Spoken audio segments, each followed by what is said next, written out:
poder de las palabras, placer, cultura y saber.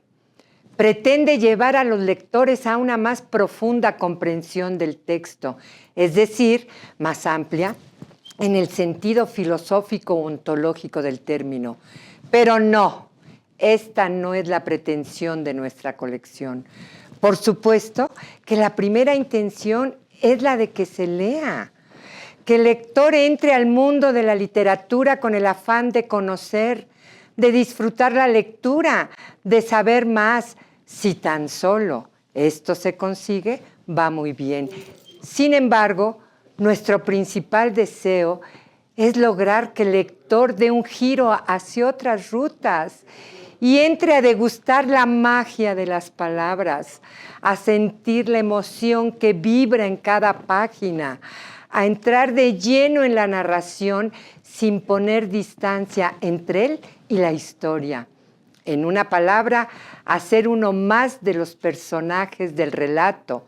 Lecturas que le enseñen a soñar su realidad y desde ahí volver a reinventarla en sus propios términos. Buen viaje.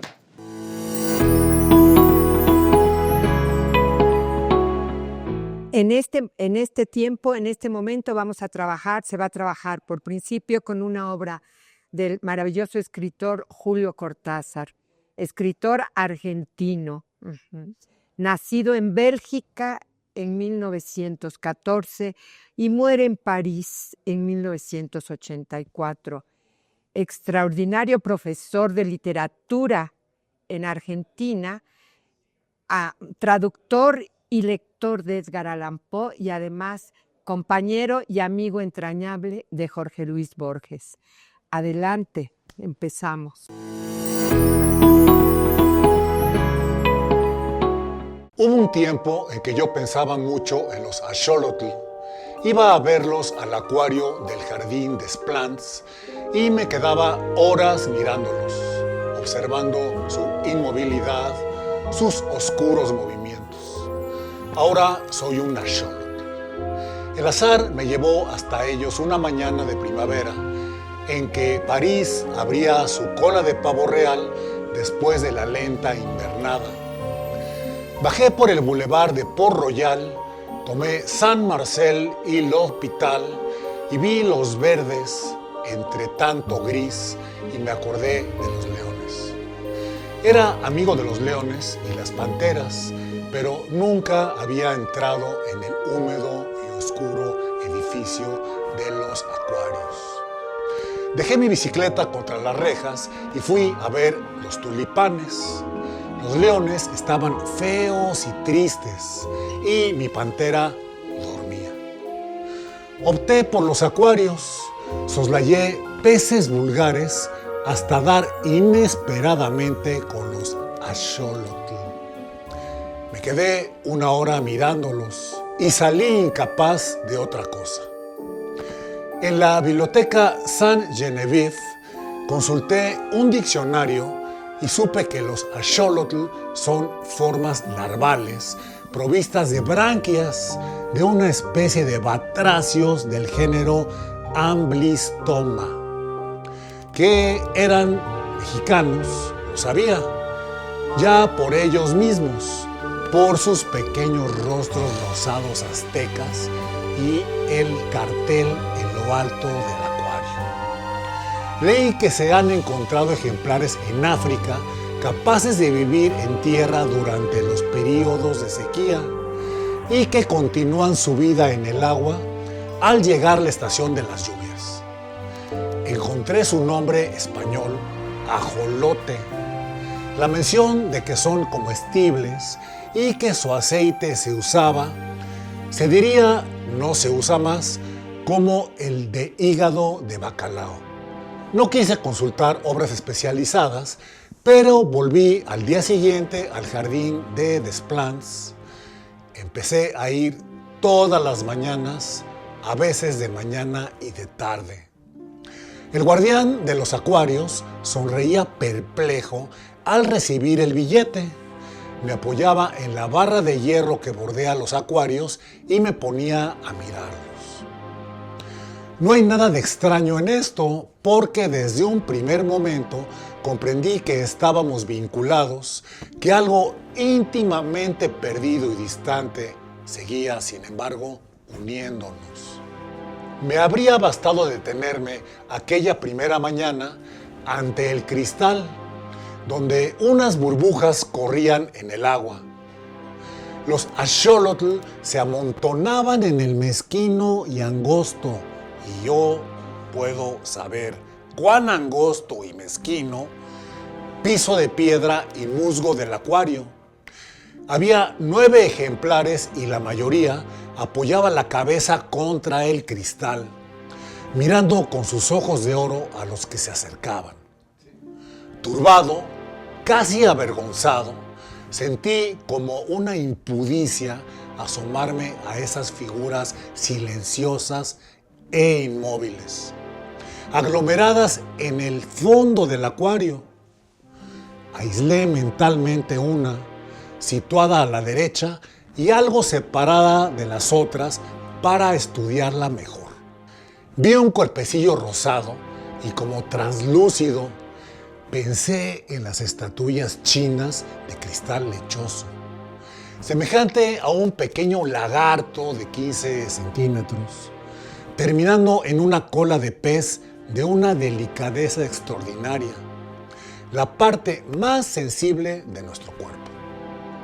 Por el lomo le corría una aleta transparente que se fusionaba en la cola, pero lo que me obsesionó fueron las patas, de una finura sutilísima, acabadas en menudos dedos, en uñas minuciosamente humanas. Y entonces descubrí sus ojos, su cara, 2 orificios como cabezas de alfiler, enteramente de un oro transparente, carentes de toda vida, pero mirando, dejándose penetrar por mi mirada, que parecía pasar a través del punto áureo y perderse en un diáfano misterio interior. Un delgadísimo halo negro rodeaba el ojo y los inscribía en la carne rosa, en la piedra rosa de la cabeza, vagamente triangular, pero con lados curvos e irregulares que le daban una total semejanza con una estatuilla corroída por el tiempo. La boca estaba disimulada por el plano triangular de la cara. Solo de perfil se adivinaba su tamaño considerable. De frente, una fina hendidura rasgaba apenas la piedra sin vida. A ambos lados de la cabeza, donde hubiera debido estar las orejas, le crecían 3 ramitas rojas como de coral, una excrescencia vegetal, las branquias, supongo, y era lo único vivo en él. Cada 10 o 15 segundos, las ramitas se enderezaban rígidamente y volvían a bajarse. A veces, una pata se movía apenas. Yo veía los diminutos dedos posándose con suavidad en el musgo. Es que no nos gusta movernos mucho y el acuario es tan mezquino. Apenas avanzamos un poco, nos damos con la cola o la cabeza de otro de nosotros. Surgen dificultades, peleas, fatiga. El tiempo se siente menos si nos estamos quietos. Al sentir sus palabras, vi el Anáhuac, universo inaccesible. Fue su quietud que me hizo inclinarme fascinado la primera vez que vi a los axolotl.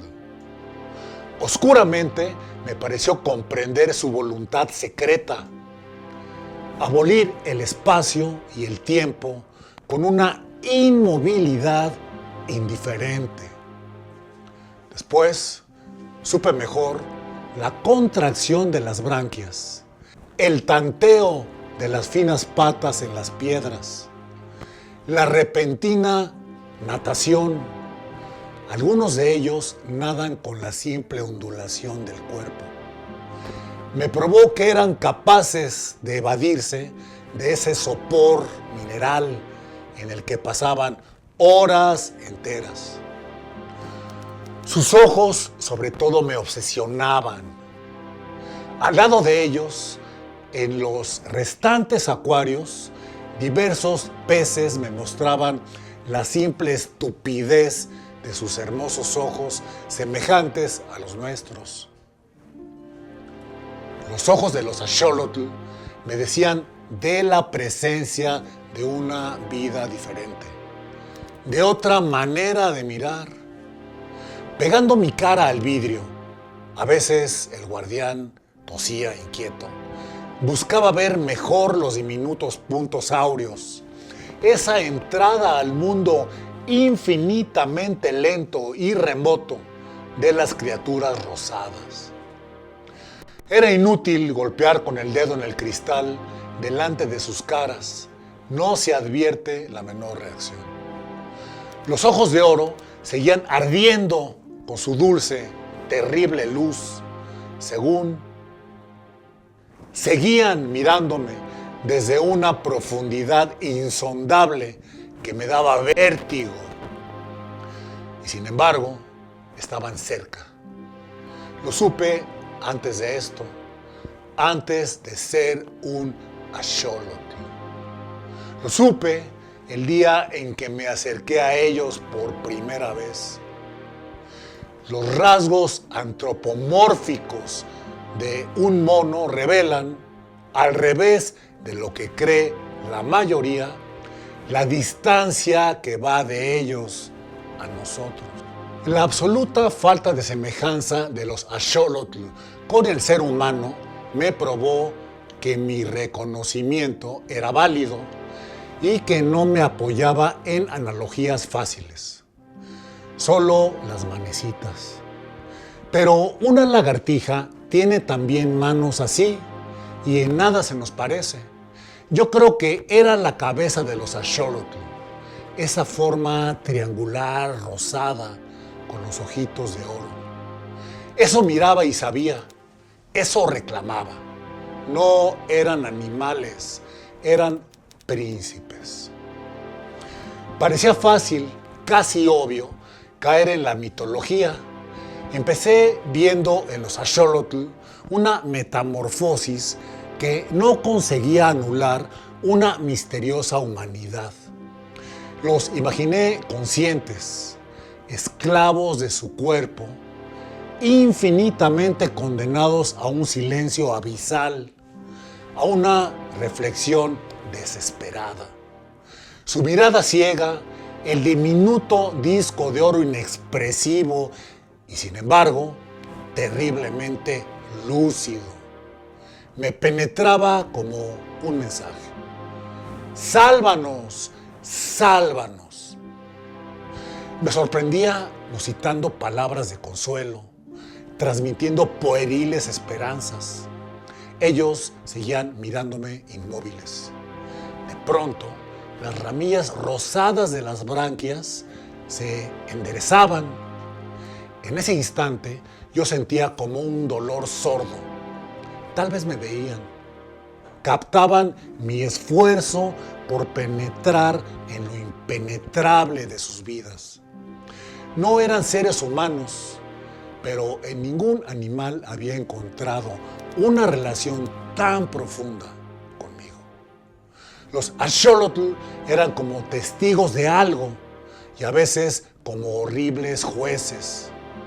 Me sentía innoble frente a ellos. Había una pureza tan espantosa en esos ojos transparentes. Eran larvas, pero larva quiere decir máscara y también fantasma.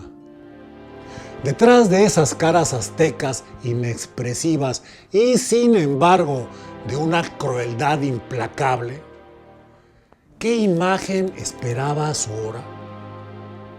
Les temía. Creo que de no haber sentido la proximidad de otros visitantes y del guardián, no me hubiese atrevido a quedarme solo con ellos. Usted se los come con los ojos, me decía riendo el guardián, que debía suponerme un poco desequilibrado. No se daba cuenta de que eran ellos los que me devoraban lentamente por los ojos en un canibalismo de oro. Lejos del acuario, no hacía más que pensar en ellos. Era como si me influyeran a distancia. Llegué a ir todos los días y de noche los imaginaba inmóviles en la oscuridad, adelantando lentamente una mano que de pronto encontraba la del otro. ¿Acaso sus ojos veían en plena noche y el día continuaba para ellos indefinidamente?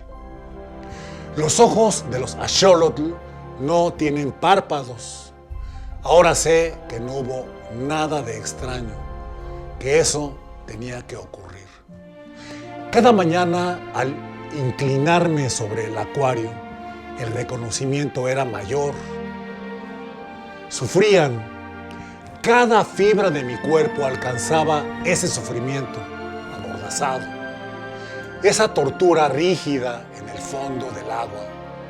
Espiaban, añoraban algo, un remoto señorío aniquilado, un tiempo de libertad en que el mundo había sido de los axolotl. No era posible que una expresión tan terrible que alcanzaba a vencer la inexpresividad forzada de sus rostros de piedra no portara un mensaje de dolor. La prueba, esa condena eterna, de ese infierno líquido que padecían. Inútilmente quería probarme que mi propia sensibilidad proyectaba en los axolotl una conciencia inexistente. Ellos y yo lo sabíamos. Por eso no hubo nada de extraño en lo que ocurrió. Mi cara estaba pegada al vidrio del acuario. Mis ojos trataban una vez más de penetrar el misterio de esos ojos de oro sin iris y sin pupila. Veía de muy cerca la cara de un axolotl inmóvil junto al vidrio. Sin transición, sin sorpresa, vi mi cara contra el vidrio en vez del axolotl. Vi mi cara contra el vidrio. La vi fuera del acuario. La vi del otro lado del vidrio. Entonces, mi cara se apartó y yo comprendí. Solo una cosa era extraña: seguir pensando como antes, saber. Darme cuenta de eso fue en el primer momento como el horror de enterrado vivo que despierta a su destino. Afuera, mi cara volvía a acercarse al vidrio. Veía mi boca de labios apretados por el esfuerzo de comprender a los axolotl. Yo era un axolotl y sabía ahora instantáneamente que ninguna comprensión era posible. Él estaba fuera del acuario. Su pensamiento era un pensamiento fuera del acuario. Conociéndolo, siendo él mismo, yo era un axolotl y estaba en mi mundo. El horror venía, lo supe en el mismo momento, de creerme prisionero en un cuerpo de axolotl, transmigrado a él con mi pensamiento de hombre, enterrado, vivo en un axolotl, condenado a moverme lúcidamente entre criaturas insensibles. Pero aquello cesó cuando una pata vino a rozarme la cara. Cuando, moviéndome apenas a un lado, vi a un axolotl junto a mí miraba. Y supe que también él sabía, sin comunicación posible, pero tan claramente. O yo estaba también en él, o todos nosotros pensábamos como un hombre, incapaces de expresión, limitados al resplandor dorado de nuestros ojos, que miraban la cara del hombre pegada al acuario. Él volvió muchas veces, pero viene menos ahora. Pasa semanas sin asomarse. Ayer lo vi, me miró largo rato y se fue bruscamente. Me pareció que no se interesaba tanto por nosotros, que obedecía a una costumbre. Como lo único que hago es pensar, pude pensar mucho en él. Se me ocurre que al principio continuamos comunicados, que él se sentía más que nunca unido al misterio que lo obsesionaba. Pero los puentes están cortados entre él y yo, porque lo que era su obsesión es ahora un axolotl, ajeno a su vida de hombre. Creo que al principio yo era capaz de volver en cierto modo a él, solo en cierto modo, y mantener alerta su deseo de conocernos mejor. Ahora soy definitivamente un axolotl, y si pienso como un hombre es solo porque todo axolotl piensa como un hombre dentro de su imagen de piedra rosa.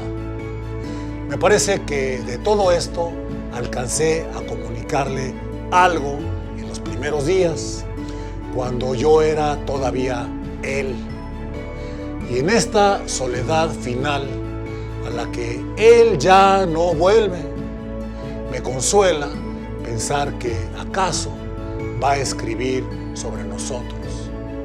Creyendo imaginar un cuento, va a escribir todo esto sobre los axolotl, sobre su universo perdido. Fin.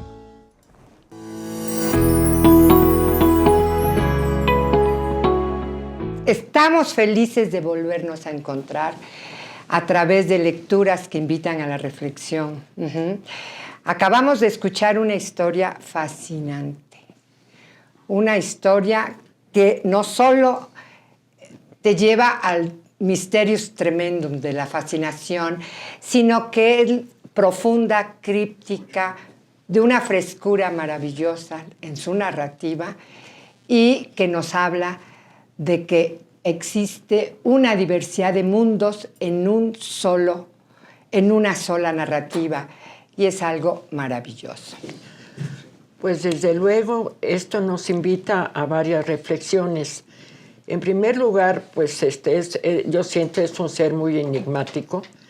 Nos habla del origen mismo de la vida, que es en el agua, y nos conmueve su situación de, siendo su hábitat natural en un lago, el estar prisionero en un pequeño espacio.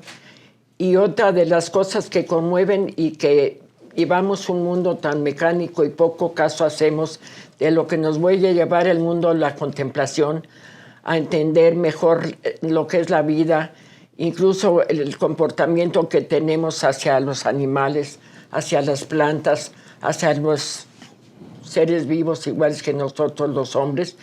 Pero vivimos un mundo muy mecanizado que nos aparta de todo esto. Y aquí el estar prisioneros y sin embargo ser capaces de lograr sincronizarse con otra persona, todo esto nos invita a que seamos más comunicativos y desde luego que abramos nuestra percepción y nuestro sentimiento, que es lo que más nos define como seres humanos. Efectivamente tiene varias lecturas este cuento, porque es una metáfora y luego es una metáfora de una metáfora, y luego es la metáfora de la metáfora de la metáfora. Le podemos encontrar algunas semejanzas quizá con la propuesta de Kafka, del escarabajo. Sin embargo, aquí la intención es totalmente diferente, porque la transmutación es de uno al otro y del otro a uno. Y en una de las lecturas que se me ocurre, quizá la que puede ser la más simple de todas, pero al mismo tiempo puede ser, por lo simple, la menos evidente, es la costumbre. Lo que nos lleva la costumbre muchas veces a ignorar y a sorprendernos de alguna realidad. Lo que en algún inicio lo iniciamos como una curiosidad, al momento en que la repetimos y la repetimos, es muy probable que en algún momento pueda llegar a perder el sentido. Repito, no es la principal lectura, pero es una que a veces se nos puede pasar. Aquí lo maravilloso, que a mí me deja maravillada, el ingenio de Cortázar, de Julio Cortázar, que es el escritor de este cuento, es que el narrador es un axolotl y va narrando toda su vida, toda su historia, de cómo él transmigra a través de una comunión, más que comunicación. La comunión es cuando es algo más interno, con el personaje de los axolotl que está viendo a través de la barra del acuario, del cristal del acuario. El personaje transmigra y ambos dos, el axolotl utiliza se transmigra en el observador y el observador se vuelve un axolotl. Esto es encantador. La manera en que lo trabajó Cortázar a mí me habla no solo de una diversidad, como decía Andrés, de una metáfora tras otra, sino de la metáfora sobre la metáfora, la capacidad que tiene el hombre de transmutarse permanentemente a través del pensamiento, porque lo que dijo, los axolotl piensan como hombres, el hombre piensa como un axolotl, pero es una comunión y una comunicación indescifrable, porque no tenemos la suficiente percepción ni sensibilidad para poder entrar a esos mundos ocultos que todavía perviven en la naturaleza. Yo no sé si... Vaya, estoy fascinada con esto. Sí, pues desde luego también me gustó, me inquietó la idea de que representen mucho nuestra nacionalidad, ¿verdad? Como uno de los emblemas, ¿no? Como lo puede ser la Virgen de Guadalupe, pues en este caso también lo es. Habla de nuestro origen primitivo, ¿verdad? Que sabemos que nuestros antepasados tuvieron una riqueza cultural muy profunda. Esto también es una invitación a los jóvenes que traten de adentrarse un poco más en esto, porque desgraciadamente ya los sistemas de escolaridad poco nos remite a esa etapa que es tan importante, y si no conocemos realmente nuestro origen, pues perdemos mucho de lo que nos cuesta más trabajo encontrar nuestra propia identidad y cómo proyectarnos al futuro. La correspondencia que maneja el autor entre un ser, en este caso el axolotl, y el humano, se traduce también en la capacidad que podemos tener nosotros de empatía hacia el otro. Que haya una hermenéutica en nuestro pensamiento para saber cómo piensa el otro y en qué estado se encuentra el otro. Lo primero que le angustia al ser humano al llegar al acuario es cuando ve la supuesta soledad, pero sobre todo el lugar encerrado en donde vive el axolotl. Y haciendo de esto una metáfora de nuestra vida diaria, el axolotl somos nosotros mismos. Y el humano lo que buscaba era a lo mejor experimentar cuál podía ser la soledad y el mundo del axolotl y cómo podría visualizar el axolotl al humano. Es tanta la empatía, tanta la correspondencia que se da y tanto el deseo de poder entender el mundo a través de otros ojos que nuestro personaje se transforma en el mismo axolotl para poderse comprender a sí mismo. Bueno, camaradas, nos despedimos por ahora y esperando volver a verlos muy pronto.